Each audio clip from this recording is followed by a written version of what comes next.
Hezbollah ने Israeli हमले में 20 घंटे बाद चीफ हसन नसरल्लाह के मारे जाने की पुष्टि की। इजरायली सेना ने बेरूत में हिजबुल्लाह के हेडक्वार्टर पर 80 टन बम से किया था हमला। आईडीएफ ने अपने सोशल मीडिया अकाउंट पर लिखा, अब दुनिया को नसरुल्लाह से डरने की जरूरत नहीं, वो आतंक नहीं फैला पाएगा। नसरुल्लाह के मारे जाने के बाद मिडिल ईस्ट में तनाव बढ़ा। ईरान में सुप्रीम लीडर आयतुल्लाह अली खमैनी ने इमरजेंसी मीटिंग बुलाई। खबरों के मुताबिक खमैनी को सुरक्षित जगह पर शिफ्ट किया गया। नसरुल्लाह के मारे जाने पर हिजबुल्लाह का बयान, गाजा और फिलिस्तीन के समर्थन में इजराइल से लड़ाई जारी रहेगी। भारत में इजरायली दूतावास के प्रवक्ता का बयान, इजरायली नागरिकों को निशाना बनाने वाले दुनिया के किसी भी कोने में छुपे हों, हम उन्हें खत्म कर देंगे। लेबनान ने अपने नेता हसन नसरल्लाह की हत्या के बाद हिजबुल्लाह ने किया पलटवार, इजरायली क्षेत्र पर हमला शुरू। हिजबुल्लाह चीफ की मौत के बाद ईरान में खौफ, सुप्रीम लीडर खमेनी सुरक्षित ठिकाने में शिफ्ट, ईरान को खमेनी पर इजरायली टारगेट का डर। हिजबुल्लाह चीफ की मौत पर भड़के ईरान के सुप्रीम लीडर आयतुल्लाह खमैनी, कहा कि लेबनान में इजराइल की क्रूरता उजागर हुई है, गाजा युद्ध से कोई सबक नहीं सीखा। नसरल्लाह के खात्मे के बाद ईरान को इजरायली प्रधानमंत्री बेंजामिन नेतन्याहू की चेतावनी, बोले अगर हमला हुआ तो बदला लेंगे, ईरान में हर जगह पहुंच सकते हैं हमारे हथियार। इजराइल ने फिर बेरूत पर एयर स्ट्राइक की। हिजबुल्लाह के अड्डों पर फिर हमला। नसरल्लाह के मारे जाने के बाद और तेज हुए हमले। संयुक्त राष्ट्र महासचिव एंटोनियो गुटेरेज ने लेबनान इजराइल युद्ध पर चिंता जताई, कहा पिछले 24 घंटों में बेरूत में हुई घटनाओं के बढ़ने से बहुत चिंतित हूं, हिंसा अब रुकनी चाहिए, सभी पक्षों को पीछे हटना चाहिए। आईडीएफ ने इजराइल में 1000 से अधिक लोगों के इकट्ठा होने पर लगाया बैन। हसन नसरल्लाह की हत्या के बाद निर्देश जारी किया गया है। हिजबुल्लाह चीफ नसरल्लाह की मौत पर पीडीपी प्रमुख महबूबा मुफ्ती ने दुख जताया। सोशल मीडिया एक्स पर कहा, शहीद नसरल्लाह के समर्थन में आज नहीं करूंगी चुनावी प्रचार। महबूबा मुफ्ती बोली कि हम इस दुख की घड़ी में फिलिस्तीन और लेबनान के शहीदों के साथ हैं। इजरायली हमले में हुई थी नसरल्लाह की मौत। नसरल्लाह की मौत पर श्रीनगर के सांसद रहुल्ला मेहंदी ने अपनी चुनावी सभा रद्द की। नसरल्लाह की मौत को बताया बेहद बड़ा नुकसान। हिजबुल्लाह चीफ हसन नसरल्लाह की मौत पर श्रीनगर में इजराइल के खिलाफ प्रदर्शन, अमेरिका मुर्दाबाद और इजराइल मुर्दाबाद के नारे लगाए। हिजबुल्लाह चीफ हसन नसरल्लाह की मौत के बाद आज करगिल और लद्दाख में प्रदर्शन और जुलूस की कॉल दी गई। आज प्रधानमंत्री नरेंद्र मोदी करेंगे मन की बात, कार्यक्रम के जरिए देशवासियों से करेंगे अपने विचार साझा। सुबह 11 बजे होगा रेडियो पर प्रसारण। चुनाव से पहले पीएम मोदी देंगे महाराष्ट्र को सौगात। आज पुणे, स्वारगेट, कतराज मेट्रो लाइन का वर्चुअल करेंगे उद्घाटन, कई नई परियोजनाओं की भी रखेंगे आधारशिला। यूएनजीए में एस जयशंकर की 2 टूक, बोले पाकिस्तान छोड़े आतंकवाद से लगाओ, कभी नहीं मिलेगा कामयाबी। विदेश मंत्री डॉक्टर एस जयशंकर ने पाकिस्तान को आतंकवाद का केंद्र बताते हुए कहा, भारत पाकिस्तान के बीच जमीन का मुद्दा केवल वही है जो उसने कब्जा कर रखा है। जम्मू कश्मीर के कठुआ में सुरक्षा बल और आतंकियों के बीच मुठभेड़, एक पुलिस का जवान शहीद, एक एएसआई और एक डिप्टी एसपी घायल। घने जंगलों में छिपे हैं 4 दहशतगर्द, सेना और पुलिस की टीम चला रही है जॉइंट ऑपरेशन। जम्मू कश्मीर के कुलगाम में इनकाउंटर, 2 आतंकी मारे गए, आर्मी के 4 जवान और 1 पुलिस ऑफिसर घायल। मारे गए आतंकियों के पास से 2 AK-47, 5 मैगजीन, पिस्तौल और अन्य हथियार बरामद। जम्मू कश्मीर के तीसरे चरण में 40 सीटों पर होने वाले मतदान के लिए आज शाम को थम जाएगा चुनाव प्रचार। आखिरी रन के लिए चुनावी प्रचार करेंगे दिग्गज। तीसरे और अंतिम चरण में 26 सीटें जम्मू कश्मीर की और 14 सीटें कश्मीर रीजन की हैं। 1 अक्टूबर को होगा मतदान। कांग्रेस के राष्ट्रीय अध्यक्ष मल्लिकार्जुन खड़गे आज जम्मू में करेंगे प्रचार, 2 जगहों पर जनसभा को संबोधित करेंगे। रक्षा मंत्री राजनाथ सिंह आज पहुंचेंगे जम्मू कश्मीर, गुरेज और करनाहा में पार्टी कार्यकर्ताओं को संबोधित करेंगे। जम्मू की रैली में पीएम मोदी की अपील, जम्मू कश्मीर की जनता के पास ऐतिहासिक मौका, बीजेपी की सरकार बनाए। जम्मू कश्मीर के विकास से कांग्रेस, एनसी और पीडीपी वाले भड़के हुए हैं, ये पुराना वाला निजाम चाहते हैं, पीएम मोदी का बयान। पीएम ने कांग्रेस, एनसी और पीडीपी को संविधान विरोधी बताया, कहा कि इन्होंने संविधान की रिपीट का गला घोटा है। उमर अब्दुल्ला का बयान, 8 अक्टूबर को एनसी और कांग्रेस गठबंधन की सरकार बनाएंगे। जम्मू के विश्नाहा में प्रियंका गांधी की रैली, कहा कि बीजेपी ने जम्मू कश्मीर को सियासी शतरंज का मोहरा बनाया। प्रियंका गांधी ने बीजेपी पर निशाना साधते हुए कहा, यहां की जनता के लिए जो नीतियां बनाई जाती हैं वो राजनीति करने के लिए बनाई जाती हैं। हिसार में बोले पीएम मोदी, कांग्रेस किसानों के जान की दुश्मन है, वो किसानों से सिर्फ झूठ बोलती है। पीएम ने हुडा सरकार के फैसले पर तंज कसते हुए कहा, वो सरकार 2 रुपए मुआवजा देने वाली सरकार थी। दलित समाज कांग्रेस के अत्याचार को कभी नहीं भूलेगा, पीएम ने साधा निशाना। पीएम मोदी ने मुद्रा योजना पर बात की, कहा मैंने रेहड़ी पटरी पर काम करने वालों का ध्यान रखा, ये कोई धन्ना सेठ नहीं है। पीएम ने बीजेपी सरकार के काम गिनाए, कहा कि कांग्रेस शासन में बिना खर्ची पर्ची के नौकरी नहीं मिलती थी। हरियाणा के फरीदाबाद में सीएम योगी ने कहा, जम्मू कश्मीर में एयरपोर्ट पर एक मौलवी ने मुझे योगी साहब राम राम कहा, ये आर्टिकल 370 हटने का प्रभाव है।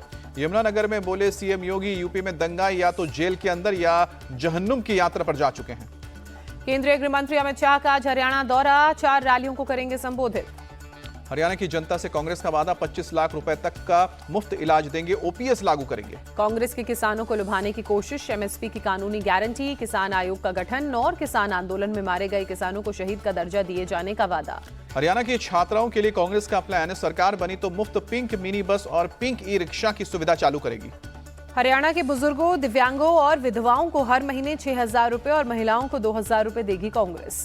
कांग्रेस का मैनिफेस्टो झूठ का पुलिंदा है, वो कभी वादे पूरे नहीं करती है, बीजेपी कैंडिडेट अनिल विज का बयान। हरियाणा विधानसभा चुनाव प्रचार के लिए अरविंद केजरीवाल ने झोंकी पूरी ताकत, आज चरखी दादरी में करेंगे जनसभा को संबोधित। हरियाणा के पुंडेरी में आप सुप्रीमो अरविंद केजरीवाल ने किया रोड शो, कहा कि पुंडेरी सीट जीता तो पुंडेरी को सब डिवीजन बनाने की मांग पूरा होगा। हरियाणा के खलायत में बोले केजरीवाल, आपके बेटे ने हरियाणा छोड़ने के बाद दुनिया में आपका नाम रोशन किया। केजरीवाल बोले, पहले दिल्ली में और फिर पंजाब में सरकार बनाई, जो काम 75 साल में नहीं हुआ वो काम आम आदमी पार्टी ने किया। दिल्ली में अमित शाह के घर बीजेपी आजसू की मीटिंग, झारखंड विधानसभा चुनाव को लेकर चर्चा, देर रात अमित शाह के घर से निकले हिमंता बिस्वा शर्मा। मुख्य चुनाव आयुक्त ने महाराष्ट्र की 11 पार्टियों के साथ चुनाव कर प्रचार चर्चा की, कहा कि 26 नवंबर से पहले कराएंगे चुनाव। तमिलनाडु के नए डिप्टी सीएम बने उदयनिधि स्टालिन, चेन्नई के राजभवन में आज दोपहर 3:30 बजे होगा शपथ ग्रहण समारोह। उदयनिधि स्टालिन पर बीजेपी ने परिवारवाद को लेकर साधा निशाना, शहजाद पूनावाला बोले ये पार्टी ने परिवार कंपनी है, ये पार्टी परिवार के लिए और परिवार द्वारा है। उदयनिधि स्टालिन ने सीएम एमए स्टालिन से की मुलाकात, एमके स्टालिन से मुलाकात के बाद राज्य के नेताओं ने उदयनिधि स्टालिन को दी बधाई। गुवाहाटी में बोले केंद्रीय मंत्री किरण रिजिजू, कहा कि देश को कमजोर करने के लिए एक गिरोह है, वो राहुल गांधी को चेहरा बना रहा है। राहुल गांधी ने विदेश मंत्री डॉक्टर एस जयशंकर को चिट्ठी लिखी, तमिलनाडु के 37 मछुआरों की गिरफ्तारी का मुद्दा उठाया, कहा श्रीलंका सरकार से बात कर जल्द से मछुआरों को जल्द छुड़ाया जाए। दिल्ली में धर्म छिपाकर जूस बेचने वालों पर बीजेपी पार्षद रवि नेगी सख्त, दुकानों पर जाकर मार रहे हैं छापा। वक्फ संशोधन विधेयक पर गठित जेपीसी के सदस्यों ने हैदराबाद में 42 मुस्लिम संस्थाओं से बात की। वायु प्रदूषण से निपटने के लिए दिल्ली सरकार का 21 सूत्री विंटर एक्शन प्लान, 7 अक्टूबर से 7 नवंबर तक चलेगा एंटी डस्ट कैंपेन।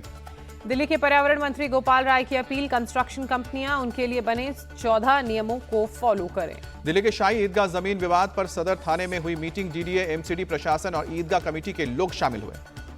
ईदगाह कमेटी का बयान, हम रानी लक्ष्मीबाई की प्रतिमा का विरोध नहीं कर रहे हैं, हम ईदगाह की जमीन को बचाना चाहते हैं। यूपी के इटावा में पुलिस और बदमाशों के बीच एनकाउंटर, एक बदमाश पुलिस की गोली की वजह से घायल हुआ, एक पुलिस के जवान को भी गोली लगी। दिल्ली में 24 घंटे में फायरिंग की 3 वारदातें, नांगलोई की घटना सीसीटीवी में कैद।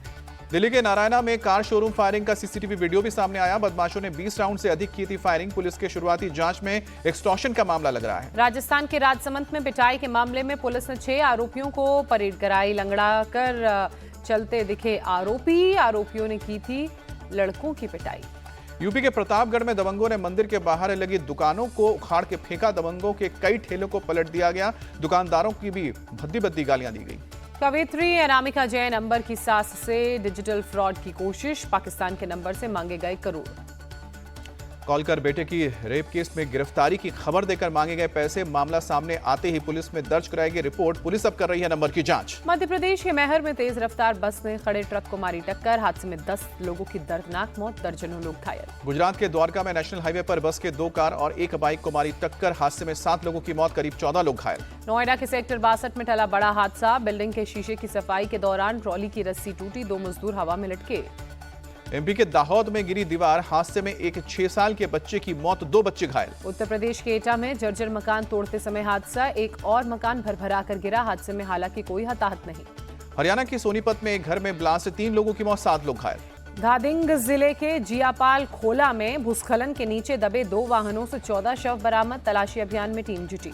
नेपाल के ललितपुर में बाढ़ और लैंडस्लाइड से 60 से अधिक लोगों की मौत, 20,000 सुरक्षा कर्मी राहत और बचाव में जुटे। नेपाल में लगातार हो रही मूसलाधार बारिश के बाद कोसी नदी एक बार फिर उफान पर, बीते 24 घंटों में जलस्तर में उछाल आया। कोसी के उफान से सुपौल सहित सहरसा, मधेपुरा, मधुबनी, दरभंगा, खगड़िया, कटिहार और भागलपुर जिले में तबाही मचने की आशंका, जिलाधिकारियों को दिया गया है निर्देश। नेपाल में बारिश से बिहार में हाई अलर्ट, बिहार के 13 जिलों में बारिश को लेकर रेड अलर्ट जारी।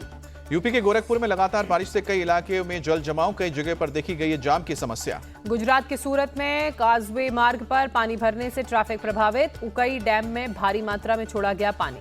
बिहार के शिवहर में बागमती नदी का बड़ा है जलस्तर, बरहाई गांव में घुसा बाढ़ का पानी। कोसी नदी का जलस्तर बढ़ने से सहरसा प्रशासन अलर्ट, निचले इलाकों को खाली करने का आदेश, फूड पैकेट्स तैयार करने का भी काम जारी। एमपी के खरगोन में सिरवेल महादेव के प्रसिद्ध झरने का दिखा रौद्र रूप, सिरवेल महादेव परिसर में जाने पर लगी रोक। नेपाल के काठमांडू में भारी बारिश, कई नदियों का जलस्तर बढ़ा, कई इलाके जलमग्न।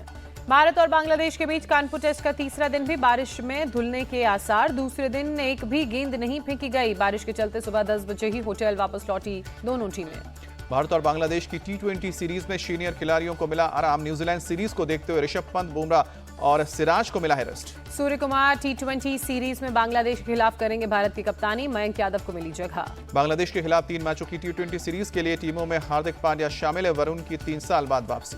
बांग्लादेश के खिलाफ टी20 सीरीज में संजू सैमसन और जितेश शर्मा की वापसी, ओपनिंग की जिम्मेदारी संभाल सकते हैं अभिषेक शर्मा और जितेश।